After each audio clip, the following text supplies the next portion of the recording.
اعوذ باللہ من الشیطان الرجیم بسم اللہ الرحمن الرحیم رب اشرح لی صدری ویسر لی امری واحلل عقدۃ من لسانی یفقہوا قولی۔ السلام علیکم ورحمۃ اللہ وبرکاتہ۔ آج ہم سورہ المائدہ کا 13واں رکوع شروع کرتے ہیں۔ بسم اللہ الرحمن الرحیم۔ یا ایہا الذین آمنوا لیبلونکم اللہ بشیء من الصید تنالہ ایدیکم ورماحکم لیعلم اللہ من یخافہ بالغیب فمن اعتدی بعد ذلک فلہ عذاب علیم۔ اے لوگو جو ایمان لائے ہو، اللہ تمہیں اس شکار کے ذریعے سے سخت آزمائش میں ڈالے گا جو بالکل تمہارے ہاتھوں اور نیزوں کی زد میں ہوگا، یہ دیکھنے کے لیے کہ تم میں سے کون اس سے غائبانہ ڈرتا ہے۔ پھر جس نے اس تنبیہ کے بعد اللہ کی مقرر کی ہوئی حد سے تجاوز کیا، اس کے لیے دردناک سزا ہے۔ یا ایہا الذین آمنوا لا تقتلوا الصید وانتم حرم۔ اے لوگو جو ایمان لائے ہو، احرام کی حالت میں شکار نہ مارو۔ اس آیت میں اللہ تعالیٰ نے احرام کی حالت میں شکار کرنے کی ممانعت کی ہے۔ شکار خواہ آدمی خود کرے یا کسی دوسرے کو شکار میں کسی دوسرے کی شکار میں کسی طور پر مدد دے، دونوں باتیں حالت احرام میں منع ہیں۔ نیز اگر محرم کی خاطر شکار مارا گیا ہو تب بھی اس کا کھانا محرم کے لیے جائز نہیں ہے۔ البتہ اگر کسی شخص نے اپنے لیے خود شکار کیا ہو اور پھر وہ اس میں سے محرم کو بھی تحفتاً کچھ دے دے تو اس کے کھانے میں کچھ مذائقہ نہیں۔ اس حکم عام سے موذی جانور مستثنیٰ ہیں۔ سانپ، بچھو، باولا کتا اور ایسے دوسرے جانور جو انسان کو نقصان پہنچانے والے ہیں حالت احرام میں مارے جا سکتے ہیں۔ وَمَنْ قَتَلَهُ مِنْكُمْ مُتَعَمِّدًا فَجَزَاءٌ مِثْلُ مَا قَتَلَ مِنَ النَّعَمِ يَحْكُمُ بِهِ ذَوَو عَدْلٍ مِنْكُمْ هديا بالغ الكعبة أو كفارة طعام مساكين أو عدل ذلك صياما ليذوق وبال أمره۔ اور اگر تم میں سے کوئی جان بوجھ کر ایسا کر گزرے تو جو جانور اس نے مارا ہو اسی کے ہم پلہ ایک جانور اسے مویشیوں میں سے نذر دینا ہوگا، جس کا فیصلہ تم میں سے 2 عادل آدمی کریں گے، اور یہ نذرانہ کعبہ پہنچایا جائے گا، یا نہیں تو اس گناہ کے کفارے میں چند مسکینوں کو کھانا کھلانا ہوگا، یا اس کے بقدر روزے رکھنے ہوں گے۔ عفا اللہ عما سلف ومن عاد فینتقم اللہ منہ واللہ عزیز ذو انتقام۔ تاکہ وہ اپنے کیے کا مزہ چکھے، پہلے جو کچھ ہو چکا اسے اللہ نے معاف کر دیا، لیکن اب اگر کسی نے اس حرکت کا اعادہ کیا تو اس سے اللہ بدلہ لے گا۔ اللہ سب پر غالب ہے اور بدلہ لینے کی طاقت رکھتا ہے۔ احل لکم صید البحر وطعامہ متاعا لکم وللسیارہ۔ تمہارے لیے سمندر کا شکار اور اس کا کھانا حلال کر دیا گیا، جہاں تم ٹھہرو وہاں بھی اسے کھا سکتے ہو اور قافلے کے لیے زیادہ راہ بھی بنا سکتے ہو۔ اب چونکہ سمندر کے سفر میں بسا اوقات زیادہ راہ ختم ہو جاتا ہے اور غذا کی فراہمی کے لیے بجز اس کے کہ آبی جانور کا شکار کیا جائے اور کوئی تدبیر ممکن نہیں ہوتی، اس لیے بحری شکار حلال کر دیا گیا۔ وَحُرِّمَ عَلَيْكُمْ صَيْدُ الْبَرِّ مَا دُمْتُمْ حُرُمًا وَاتَّقُوا اللَّهَ الَّذِي إِلَيْهِ تُحْشَرُونَ۔ البتہ خشکی کا شکار جب تک تم احرام کی حالت میں ہو تم پر حرام کیا گیا ہے، پس بچو اس خدا کی نافرمانی سے جس کی پیشی میں تم سب کو گھیر کر حاضر کیا جائے گا۔ جعل اللہ الکعبۃ البیت الحرام قیاما للناس والشہر الحرام والہدی والقلائد۔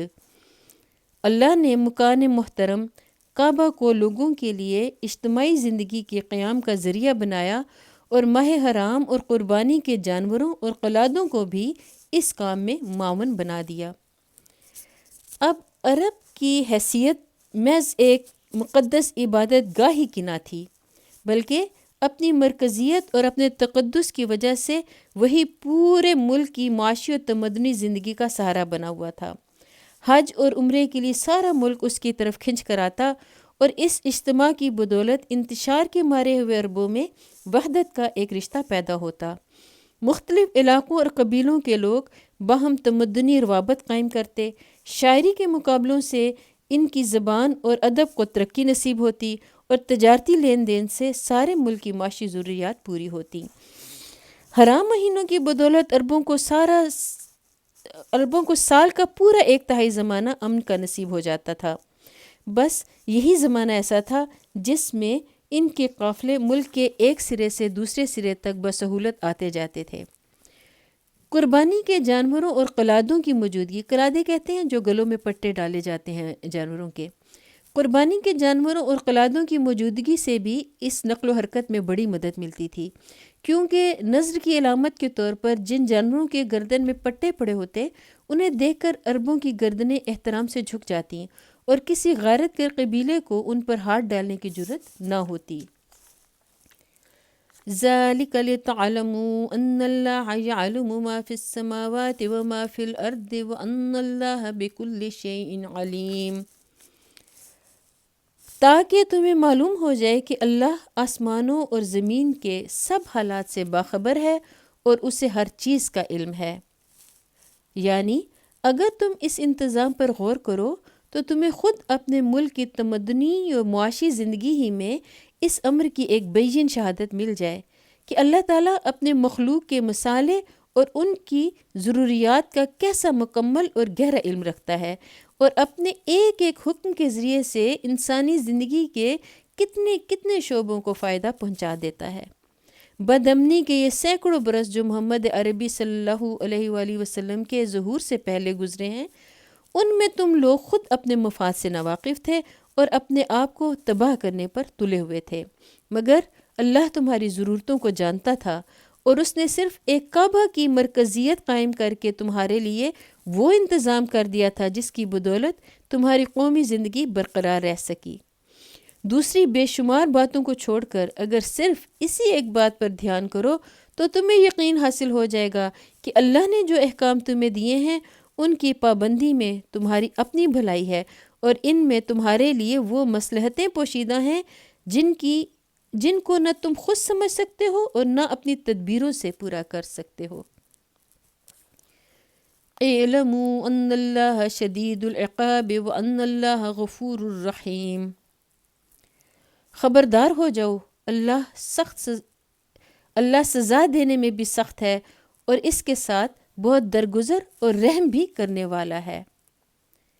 ما علی الرسول الا البلاغ واللہ یعلم ما تبدون وما تکتمون، رسول پر تو صرف پیغام پہنچا دینے کی ذمہ داری ہے، آگے تمہارے کھلے اور چھپے سب حالات کا جاننے والا اللہ ہے۔ قل لا يستوي الخبيث والطيب ولو أعجبك كثرة الخبيث فاتقوا الله يا أولي الألباب لعلكم تفلحون، اے پیغمبر صلی اللہ علیہ وآلہ وسلم ان سے کہہ دو کہ پاک اور ناپاک بہرحال یکساں نہیں ہیں، خواہ ناپاک کی بہتات تمہیں کتنا ہی فریفتہ کرنے والی ہو، پس اے لوگو جو عقل رکھتے ہو اللہ کی نافرمانی سے بچتے رہو، امید ہے کہ تمہیں فلاح نصیب ہوگی۔ یہ آیت قدر و قیمت کا ایک دوسرا ہی معیار پیش کرتی ہے جو ظاہر میں انسان کے معیار سے بالکل مختلف ہے۔ ظاہر بھی نظر میں 1000 روپے بمقابلہ 100 روپے کے لازماً زیادہ قیمتی ہیں، لیکن یہ آیت کہتی ہے کہ 1000 روپے اگر خدا کی نافرمانی کر کے حاصل کیے گئے ہوں تو وہ ناپاک ہیں، اور 100 روپے اگر خدا کی فرما برداری کرتے ہوئے کمائے گئے ہوں تو وہ پاک ہیں، اور ناپاک خواہ مقدار میں کتنا ہی زیادہ ہو بہرحال وہ پاک کے برابر کسی طرح نہیں ہو سکتا۔ لہٰذا ایک سچے دانش مند انسان کو لازماً حلال ہی پر قناعت کرنی چاہیے، خواہ وہ ظاہر میں کتنا ہی حقیر و قلیل ہو، اور حرام کی طرف کسی حال میں بھی ہاتھ نہ بڑھانا چاہیے، خواہ وہ بظاہر کتنا ہی کثیر و شاندار ہو۔ یہاں ہمارا سورہ المائدہ کا 13واں رکوع مکمل ہوتا ہے۔ اللہ تعالیٰ ہمیں قرآن مجید کو پڑھنے کی، سمجھنے کی اور اس پر عمل کرنے کی توفیق عطا فرمائے۔ اللہ تعالیٰ ہمارے گناہوں کو معاف فرمائے۔ قرآن مجید پڑھتے ہوئے مجھ سے غلطی ہو گئی ہو تو اللہ تعالیٰ مجھے معاف فرمائے، آمین۔ وآخر دعوانا ان الحمد للہ رب العالمین۔